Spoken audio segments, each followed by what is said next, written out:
We are all in need. We are people who came to work.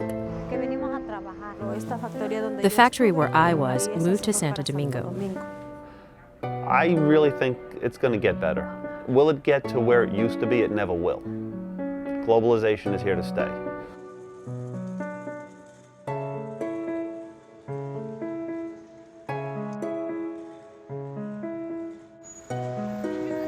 This is Nadia Sussman reporting for the New York Times. Sewing machines still hum in New York's Garment Center 100 years after a fire at the Triangle factory killed 146 workers there. Most were immigrant women. The 1911 tragedy sparked union drives and labor reforms that transformed one of New York's largest industries. Today in New York, apparel factories are far safer but far fewer.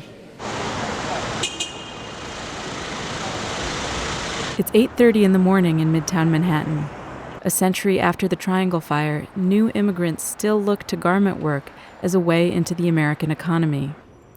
Dozens of women line up on 8th Avenue at 37th Street, hoping for a day's work, sewing, ironing, or snipping loose threads from finished clothes.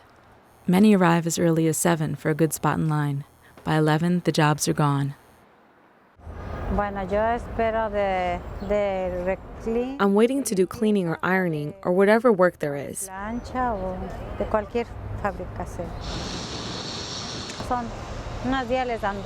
They give a few days, 2 days, 3 days a week, but there's practically no work for a whole week.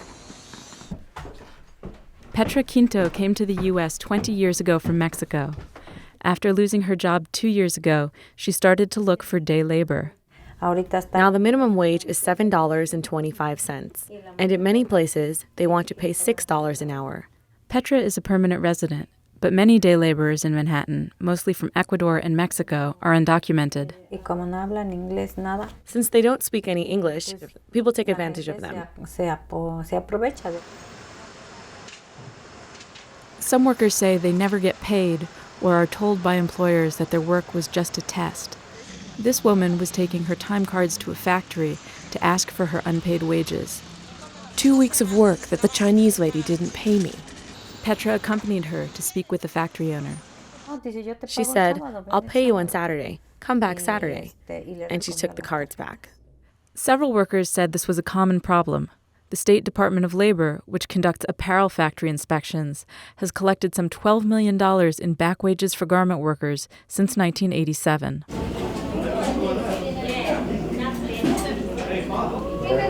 But here at Dalma Dress, one of the few remaining union shops in Midtown, workers sew designer gowns for middle-class wages.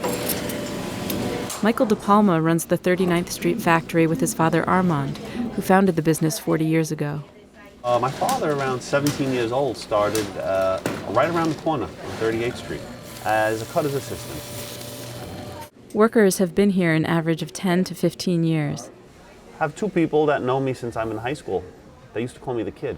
Dalma Dress has found a specialty that has kept them in business. As manufacturing has moved abroad, they have shifted to making high-fashion dresses. When this company started out, it was basically like popular price, high volume. But you have to make adjustments and try and move on. Everything here is high-end. Low-end really is not in New York anymore. It doesn't pay.